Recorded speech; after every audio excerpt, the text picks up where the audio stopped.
Hi, this is Anindya Chatterjee. I would rather say an addict Anindya Chatterjee.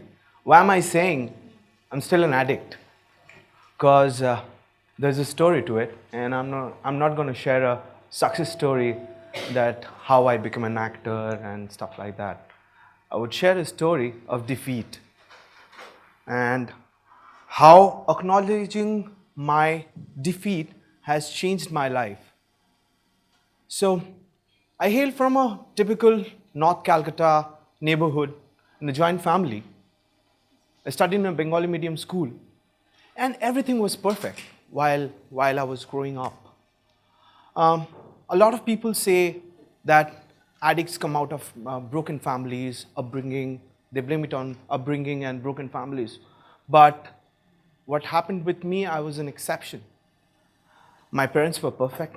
I came from a perfect family, a perfect joint family. Then I became an addict. And why? Now, a lot of people have no clue that addiction is a disease.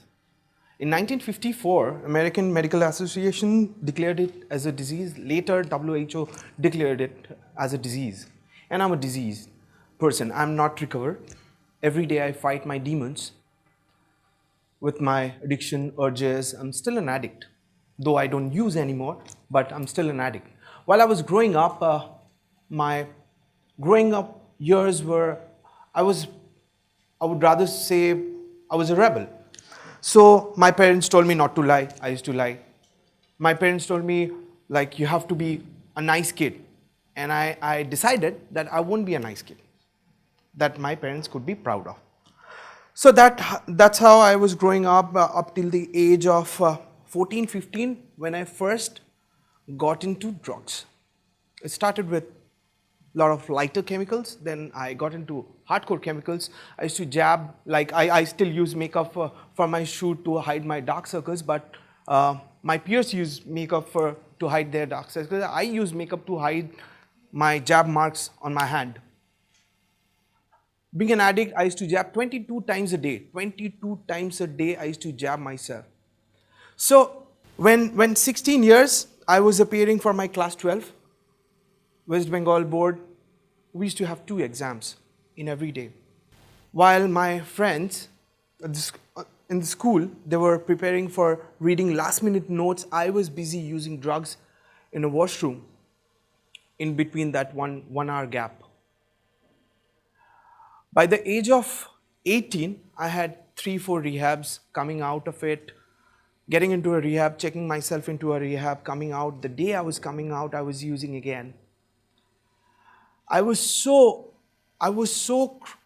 chronically addicted towards it, to my substance, heroin, that I couldn't help it. And by the age of 22, 23, I was doing all the things to support my to use drugs. My parents were ashamed, my families, everything was falling apart just because of me, because I was using drugs. Now we live in 2019. In the West, we've seen people coming out that they're recovering addict, but still we don't talk about it. We still think it's a stigma, it's a taboo, that if you have an addict or an alcoholic in your house, you would try to hide him. If there is a social gathering happening, the family gets busy that how to hide this guy. If my dad starts drinking from 7 o'clock in the morning, the whole family suffers from it. We rarely know that addiction is a disease, and it's a disease that chronic affects, it's a brain disease, and how it affects the society, not the addict itself. When I was using, I thought that I'm using and I was a rebel. I wanted to die at the age of 27, just like all the rock stars, but I'm not a musician. I thought I would be one, but that didn't work out because of my drugs. And I didn't want to lose my life being a groupie. So the music, I was growing up in the year, I'm talking about 2000, 99, 2000, when I was at my peak of doing all the things that I was not supposed to do. I was doing all the things I could do. I was stealing. I was stealing from my house when everything, I wiped off everything, all the jewelries that my mom had, all the things I could possibly steal and sell it off. Then I started stealing from outside. At the age of 23, I was living in a station and shuffling between two Kolkata police and West Bengal police, because I knew that if I stay in that area, that station, that falls under RPG, and if I cross the road, that falls under Calcutta police. So I was shuffling between that two places, and I used to beg. Missionaries of charity used to feed the beggars. I used to had that. I remember, now you're seeing me like this, all prim and proper. At that point of time, 27 days without brushing my teeth, 27 days without taking a bath, wearing the same outfit, stealing, getting beaten up by the cops and the people. And it was a different life. Now when I think of it, why I was doing it? Because the society thinks we are morally flawed. Addicts or drug addicts and alcoholics are being considered as morally flawed, which we are not. Now, addiction comes with a lot of criminal activities with it. I would rather say all the addicts are criminal, but all the criminals are not addicts, because we do it out of compulsion. The excruciating pain that an addict goes through during their withdrawal period, it forces them to do certain activities which are not permissible. And I would rather say that being an addict is not an easy job. When I took up acting as my career choice, I thought of it. What if I become famous and people start digging up my past? What would I do? And then one fine day I decided, let's just do it. Let's come out of this shell, and this is me. Let's not wear a mask and show it to the world that this is who I am. If you don't accept me, that's your problem.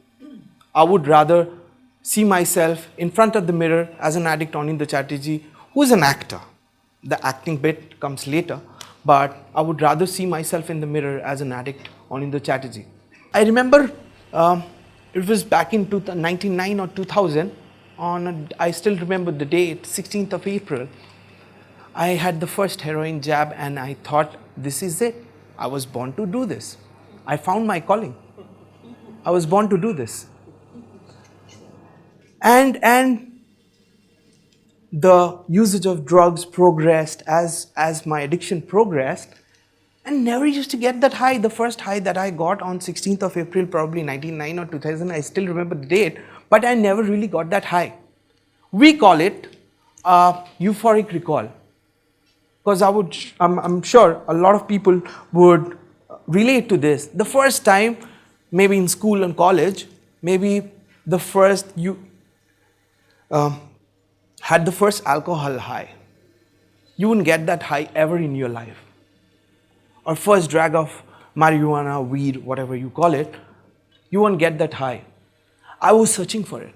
I searched for it for 8 years. I loved it so much that I lost everything, including my health, my family. When I was supposed to study, everything. I lost everything, and I was looking forward to that. I was looking for that high that I got the first day. I remember I was in the rehab. I came out. I went to the court, stand in front of the judge. Then while coming back to the rehab, it was not in Calcutta. I had to travel, take a train from Shialda and travel 1.5 hours.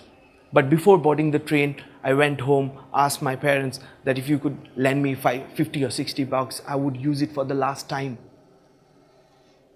My mom said, anyhow, you go back today, I'll give you have a next hearing date, within 15 days you come back, I'll give you 120 rupees. That day, I went back to the rehab clean. I didn't use. I was out the whole day and I didn't use. Somehow, something changed. I got introduced to a program of gratitude, of open mindedness, and willingness. It's a worldwide program. We call it the 12-step program. I'm a 12-stepper and I'm proud to be a 12-stepper. That I'm sharing a story because always I wanted to be successful with drugs, but I was more of a defeated. The reason I'm saying, the day I decided that yes, I'm raising my hand, I am raising a white flag against my fight with drugs, that day changed my life. Because this disease was so powerful, I couldn't control it. I had to acknowledge it, I have a problem. My disease of denial always said that, dude, you can do it. But the day I decided, I'm leaving. Thank you. Thank you for your support. You've ruined my life. And I acknowledge the fact that you are greater than me. You are more powerful. This disease is way more powerful. It's cunning, baffling, and powerful disease that affects me physically, mentally, and spiritually. I was a spiritual bankrupt. I couldn't connect myself. Every day I was lying to myself. Not talking about lying to others. Every day I was lying to myself. The day I decided that yes, I have a problem, I have to acknowledge it, that day changed my life. And out of all the things that I encounter in everyday life, my using thought of getting back to drugs is the least. And today I'm saying, a lot of people would say my parents were really supportive at that point of time, but I'm grateful to those people who are just like me. We have a fellowship, worldwide fellowship, where every evening, addicts like me, recovering addicts like me, we meet up and help each other, because the program states an addict helping another is without parallel. I couldn't go back to doctors, psychologists. They couldn't solve my problem because they were not addicts. They didn't do what I was doing. And I'm grateful to this program that I got a second chance and living my life on my own terms. And it's been a great pleasure so far. It's been 11 years, and for the rest of my life I'd be struggling with my story and my addiction. And it has become more simple because I do it one day at a time, because I wouldn't use. The world can go for a toss, but I wouldn't use today. That made my life simple. And I'm way more open-minded. I'm willing to change. I wouldn't say that I'm a complete, it's not a sinner to saint story. I still have flaws. I'm still flawed, but still I'm trying to become a better version of myself that I was yesterday. Every day when I think about myself, I write down what are the shortcomings that I have and try and rectify it, and life has become beautiful.